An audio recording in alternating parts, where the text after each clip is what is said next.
마태복음 20장. 하늘나라는 자기 포도원에서 일할 일꾼을 고용하려고 이른 아침에 집을 나선 어떤 포도원 주인과 같다. 그 주인은 하루 품삯으로 1데나리온을 주기로 하고 일꾼들을 포도원으로 보냈다. 오전 9시쯤 돼 그가 나가보니 시장에 빈둥거리는 사람들이 있었다. 그는 그들에게 너희도 내 포도원에 가서 일하라. 적당한 품삯을 주겠다라고 했다. 그래서 그들도 포도원으로 들어갔다. 그 사람은 12시와 오후 3시쯤에도 다시 나가 또 그렇게 했다. 그리고 오후 5시쯤 다시 나가보니 아직도 빈둥거리며 서 있는 사람들이 있었다. 그는 왜 하루 종일 하는 일 없이 여기서 빈둥거리고 있느냐 하고 물었다. 그들은 아무도 일자리를 주지 않습니다 라고 대답했다. 주인이 그들에게 말했다. 너희도 내 포도원에 와서 일하라. 날이 저물자 포도원 주인이 관리인에게 말했다. 일꾼들을 불러 품삯을 지불하여라. 맨 나중에 고용된 사람부터 시작해 맨 처음 고용된 사람까지 그 순서대로 주어라. 오후 5시에 고용된 일꾼들이 와서 각각 1데나리온씩 받았다. 맨 처음 고용된 일꾼들이 와서는 자기들이 더 많이 받으리라고 기대했다. 그러나 각 사람이 똑같이 1데나리온씩 받았다. 그들은 품삯을 받고 포도원 주인을 향해 불평했다. 나중에 고용된 일꾼들은 고작 1시간밖에 일하지 않았습니다. 그런데 하루 종일 떼어볕에서 고되게 일한 우리와 똑같은 일장을 주시다니요. 그러자 포도원 주인이 일꾼 중 하나에게 대답했다. 여보게 친구, 나는 자네에게 잘못한 것이 없네. 자네가 처음에 1데나리온을 받고 일하겠다고 하지 않았나. 그러니 자네 일당이나 받아가게. 나중에 온 일꾼에게 자네와 똑같이 주는 것은 내 뜻이네.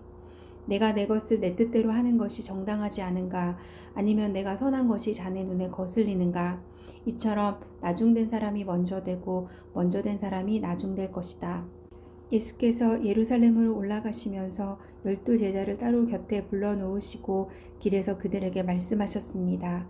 보라, 우리는 지금 예루살렘으로 올라가고 있다. 거기서 인자는 대제사장들과 율법학자들에게 넘겨질 것이고 그들은 인자에게 사형 선고를 내릴 것이다.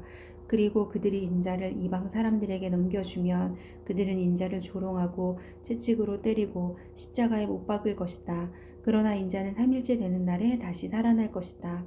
그때 세베대의 아들들의 어머니가 자기 아들들과 함께 예수께 다가와 무릎을 꿇으며 간청했습니다.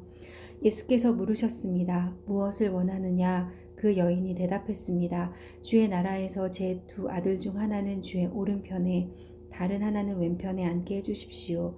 예수께서 그들에게 대답하셨습니다. 너희가 지금 무엇을 구하고 있는지 모르는구나. 내가 이제 마시려는 잔을 너희가 마실 수 있겠느냐? 그들이 대답했습니다. 할 수 있습니다. 예수께서 그들에게 말씀하셨습니다. 너희가 분명히 내 잔을 마시게 될 것이다. 그러나 내 오른편이나 왼편에 앉는 것은 내가 정해주는 것이 아니다. 그 자리는 내 아버지께서 정하신 사람들에게 돌아갈 것이다. 이 말을 들은 다른 10명의 제자들은 이 2 형제에게 분개했습니다. 예수께서 제자들을 함께 불러놓고 말씀하셨습니다. 너희도 알듯이 이방 통치자들은 자기 백성들 위에 군림하고 그 고관들도 권력을 행사한다. 너희는 그렇게 해서는 안 된다. 오히려 누구든지 너희 중에서 큰 사람이 되려는 사람은 너희를 섬기는 사람이 돼야 하고 누구든지 첫째가 되려는 사람은 너희의 종이 돼야 한다. 인자 역시 섬김을 받으러 온 것이 아니라 섬기러 왔고 많은 사람을 위해 자기 목숨을 대속물로 주려고 온 것이다. 그들이 여리고를 떠날 때 큰 무리가 예수를 따랐습니다. 눈먼 사람 2명이 길가에 앉아 있다가 예수께서 지나가신다는 말을 듣고 소리를 질렀습니다. 다윗의 자손이신 주님, 저희를 불쌍히 여겨 주십시오. 사람들이 그들을 꾸짖으며 조용히 하라고 했습니다. 하지만 그들은 더욱 큰 소리로 질렀습니다. 다윗의 자손이신 주님, 우리를 불쌍히 여겨 주십시오. 예수께서 걸음을 멈추고 그들을 불러 물으셨습니다. 내가 너희에게 무엇을 해주기 원하느냐? 그들이 대답했습니다. 주님, 우리 눈을 뜨게 해주십시오. 예수께서 그들을 불쌍히 여기시고 그들의 눈에 손을 대셨습니다. 그러자 그들이 곧 다시 보게 됐습니다. 그리고 그들은 예수를 따랐습니다. 마태복음 21장. 그들이 예루살렘이 가까이 와서 올리브산 기슭에 있는 벳바게에 이르자 예수께서는 두 제자를 보내시며 그들에게 말씀하셨습니다. 너희는 저 건너편 마을로 가라. 거기에 가면 나귀 한 마리가 새끼 나귀와 함께 묶여 있을 것이다. 그 나귀들을 풀어서 내게로 끌고 와라. 만일 누가 너희에게 무슨 말을 하거든 주께서 필요로 하신다고 말하라. 그리하면 나귀들을 곧 내어줄 것이다. 이는 예언자를 통해 하신 말씀을 이루시려는 것이었습니다. 시온의 딸에게 말하라. 보라, 너희 왕이 너희에게 오신다. 그분은 겸손하셔서 나귀를 타셨으니 어린 나귀 곧 멍에 매는 짐승의 새끼다. 제자들은 가서 예수께서 시키신 대로 했습니다. 그들은 나귀와 새끼 나귀를 끌고 와서 그 등 위에 자기들의 겉옷을 얹었습니다. 그러자 예수께서 그 위에 앉으셨습니다. 큰 무리가 겉옷을 벗어 길에 폈고 어떤 사람들은 나뭇가지를 꺾어서 길에 깔기도 했습니다. 앞서가는 무리들과 뒤따라가는 무리들이 외쳤습니다. 다윗의 자손께 호산나. 주의 이름으로 오시는 분께 복이 있도다. 지극히 높은 곳에서 호산나. 예수께서 예루살렘에 들어가시자 온 성이 떠들썩해졌습니다. 사람들이 물었습니다. 이 사람이 누구요? 무리가 대답했습니다. 이분은 갈릴리 나사렛에서 오신 예언자 예수라오. 예수께서 성전에 들어가셔서 성전에서 장사하던 사람들을 모두 내쫓으셨습니다. 예수께서는 돈 바꿔주는 사람들의 상과 비둘기를 파는 사람들의 의자도 둘러 엎으셨습니다. 예수께서 그들에게 말씀하셨습니다. 성경에 이렇게 기록되어 있다. 내 집은 기도하는 집이라 불릴 것이다. 그런데 너희는 이 성전을 강도의 소굴로 만드는구나. 성전에서 눈먼 사람들과 다리를 저는 사람들이 예수께로 나아오자 예수께서는 그들을 고쳐주셨습니다. 그러나 대제사장들과 율법학자들은 예수께서 행하신 놀라운 일들과 어린아이들이 성전에서 다윗의 자손께 호산나 하고 외치는 것을 보고 화가 났습니다. 그들이 예수께 물었습니다. 이 어린아이들이 무슨 말을 하는지 들립니까? 예수께서 대답하셨습니다. 물론이다. 너희는 주께서 어린아이들과 젖먹이들의 입에서 찬양이 나오게 하셨다 하신 말씀을 읽어보지 못했느냐? 그리고 예수께서 그들을 떠나 성 밖 베다니에 가서 그날 밤을 지내셨습니다. 이른 아침 성으로 돌아오는 길에 예수께서는 시장하셨습니다. 예수께서 길가에 있는 무화과 나무 한 그루를 보고 가까이 가셨습니다. 그러나 잎사귀 밖에는 아무것도 없으므로 그 나무에게 말씀하셨습니다. 다시는 내가 열매를 맺지 못할 것이다. 그러자 즉시 나무가 말라버렸습니다. 제자들은 이것을 보고 놀라 물었습니다. 어떻게 무화과 나무가 이렇게 당장 말라버렸습니까? 예수께서 대답하셨습니다. 내가 진실로 너희에게 말한다. 너희가 믿고 의심하지 않으면 이 무화과 나무의 한 일을 너희도 할 수 있을 뿐 아니라 이 산에게 들려서 바다에 빠져라 하고 말해도 그대로 이루어질 것이다. 너희가 기도할 때 무엇이든지 믿고 구하는 것은 다 받을 것이다. 예수께서 성전에 들어가서 가르치고 있을 때 대제사장들과 백성의 장로들이 예수께 와서 물었습니다. 당신이 무슨 권세로 이런 일을 하는 것이요? 누가 이런 권세를 주었소? 예수께서 대답하셨습니다. 나도 한 가지 물어보겠다. 너희가 대답하면 내가 무슨 권세로 이런 일을 하는지 말해주겠다. 요한의 세례가 어디에서 왔느냐? 하늘로부터냐? 아니면 사람으로부터냐? 그들은 이것을 두고 서로 의논하며 말했습니다. 우리가 하늘로부터 왔다고 하면 저 사람이 그러면 왜 요한을 믿지 않았느냐고 할 테고, 그렇다고 사람으로부터 왔다고 하면 사람들이 요한을 예언자로 믿고 있으니 두려울 따름이다. 그래서 그들은 예수께 잘 모르겠다라고 대답했습니다. 그러자 예수께서 말씀하셨습니다. 그렇다면 나도 무슨 권세로 이런 일을 하는지 너희에게 말하지 않겠다. 너희는 어떻게 생각하느냐? 어떤 사람에게 두 아들이 있었다. 그 사람이 맏아들에게 가서 얘야 오늘 포도원에 가서 일하여라 하고 말했다. 맏아들은 싫습니다 라고 대답했지만 그 뒤에 그는 뉘우치고 일하러 갔다. 그 후 아버지는 둘째 아들에게 가서 똑같이 말했다. 둘째 아들은 예 아버지라고 대답만 하고는 가지 않았다. 두 아들 가운데 누가 아버지의 뜻을 행했느냐? 그들이 대답했습니다. 맏아들입니다. 예수께서 그들에게 말씀하셨습니다. 내가 진실로 너희에게 말한다. 세리들과 창녀들이 너희보다 먼저 하나님 나라에 들어갈 것이다. 요한이 너희에게 의의 길을 보여주려고 왔는데 너희는 그를 믿지 않았지만 세리들과 창녀들은 그를 믿었다. 너희는 이것을 보고도 여전히 회개하지 않고 그를 믿지 않았다. 또 다른 비유를 들어보라. 포도원을 만든 집주인이 있었다. 그는 포도원 둘레에 울타리를 치고 땅을 파서 포도즙 짜는 틀을 만들고 망대를 세웠다. 그리고 어떤 농부들에게 포도원을 세주고 멀리 여행을 떠났다. 수확할 때가 가까워지자 주인은 열매 수출의 얼마를 받기 위해 자기 종들을 농부들에게 보냈다. 그 농부들은 종들을 붙잡아 하나는 때리고 다른 하나는 죽이고 또 다른 하나는 돌로 쳤다. 그 후 주인은 다른 종들을 처음보다 더 많이 보냈다. 그러나 농부들은 그 종들에게도 똑같이 대했다. 마침내 주인은 그들이 내 아들은 존중하겠지라며 자기 아들을 농부들에게 보냈다. 그러나 농부들은 그 아들을 보자 자기들끼리 수군거렸다. 이 사람은 상속자다. 가서 그를 죽이고 그의 유산을 빼앗아 버리자. 그래서 그들은 아들을 붙잡아 포도원 밖으로 끌어내 죽이고 말았다. 그렇다면 포도원 주인이 돌아와서 이 농부들에게 어떻게 하겠느냐? 그들이 예수께 대답했습니다. 주인은 그 악한 사람들을 처참히 죽이고 제때에 소출의 열매를 바칠 수 있는 다른 농부들에게 포도원을 내어줄 것입니다. 예수께서 그들에게 말씀하셨습니다. 너희가 성경에서 이런 말씀을 읽어보지 못했느냐? 건축자들이 버린 돌이 머릿돌이 됐다. 주께서 이렇게 하셨으니 우리 눈에 놀라울 뿐이다. 그러므로 내가 너희에게 말한다. 하나님 나라를 너희에게서 빼앗아 그 나라의 열매 맺는 백성에게 줄 것이다.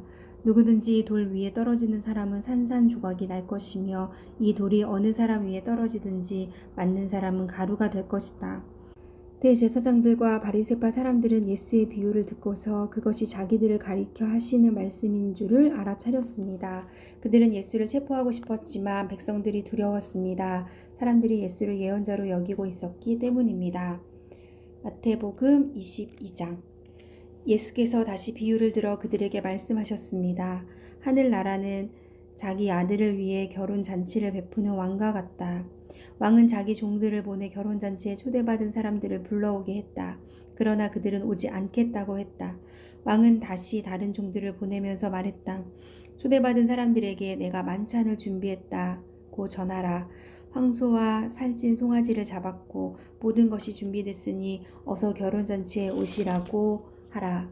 그러나 초대받은 사람들은 들은 척도 하지 않고 제각기 가버렸다. 어떤 사람은 자기 밭으로 가고 어떤 사람은 장사하러 가버렸다. 그리고 또 다른 사람들은 그 종들을 붙잡아 모욕하고 죽이기까지 했다. 격분한 왕은 자기 군대를 보내 그 살인자들을 죽이고 그들의 도시를 불태워버렸다. 그리고 왕은 자기 종들에게 말했다. 결혼잔치는 준비됐으나 내가 초대한 사람들은 자격이 없다. 너희는 길거리로 나가 만나는 사람마다 잔치에 오라고 초대하라. 그래서 종들은 길거리에 나가 악한 사람이나 선한 사람이나 눈에 띄는 대로 사람들을 모두 모아들였다. 그렇게 해서 결혼잔치 자리는 손님으로 가득 차게 됐다. 그런데 왕이 손님들을 보려고 들어왔다가 거기 어떤 사람이 예복을 입고 있지 않는 것을 보고 물었다. 이복의 친구, 그대는 어떻게 결혼 예복도 입지 않고 여기에 들어온 거요? 그는 아무 대답도 할 수 없었다. 그러자 왕이 종들에게 말했다. 이 사람의 손과 발을 묶어 바깥 어두운 곳으로 내쫓으라. 거기서 슬피 울며 이를 갈 것이다. 이와 같이 초대받은 사람은 많지만 선택받은 사람은 적다. 이에 바리새파 사람들이 나가 어떻게 하면 예수의 말을 트집잡아 함정에 빠뜨릴까 궁리했습니다. 그들은 자기 제자들과 헤롯 당원들을 예수께 보내 물었습니다. 선생님, 우리는 선생님이 진실한 분이시며 진리에 따라 하나님의 도를 가르치신다고 알고 있습니다. 그리고 사람을 겉모습으로 판단하지 않기 때문에 사람에 의해 좌우되는 분이 아니신 것도 압니다. 그러니 말씀해 주십시오. 선생님의 의견은 어떻습니까? 저희가 가이사에게 세금을 바치는 것이 옳습니까? 옳지 않습니까? 그러나 예수께서는 이들의 악한 속셈을 알고 말씀하셨습니다. 이 위선자들아, 왜 너희가 나를 시험하느냐? 세금으로 내는 돈을 내게 보이라. 그들이 데나리온 하나를 예수께 보여드리자 예수께서 그들에게 물으셨습니다. 동전에 있는 얼굴과 새겨진 글자가 누구의 것이냐? 그들은 가이사의 것입니다. 라고 대답했습니다. 그러자 예수께서 그들에게 말씀하셨습니다. 그러므로 가이사의 것은 가이사에게 바치고 하나님의 것은 하나님께 바치라. 그들은 예수의 말씀을 듣고 경탄했습니다. 그리고 예수를 남겨둔 채 떠나갔습니다. 같은 날 부활이 없다고 하는 사두개파 사람들이 예수께 와서 질문했습니다. 선생님, 모세는 남자가 자식 없이 죽게 되면 그 동생이 형수와 결혼해서 형을 위해 자식을 낳아 주어야 한다고 말했습니다. 그런데 우리 가운데 7형제가 있었습니다. 첫째가 결혼해 살다가 죽었는데 자식이 없었기 때문에 그 동생이 형수를 맡게 됐습니다. 그런데 둘째에게도 셋째에게도 계속해서 7째에 이르기까지 똑같은 일이 일어났습니다. 그리고 마침내 그 여자도 죽었습니다.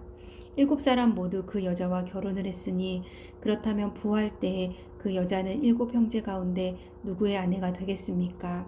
예수께서 대답하셨습니다. 너희가 성경이나 하나님의 능력을 모르기 때문에 잘못 생각하고 있구나. 부활 때는 사람들의 시집도 장가도 가지 않는다.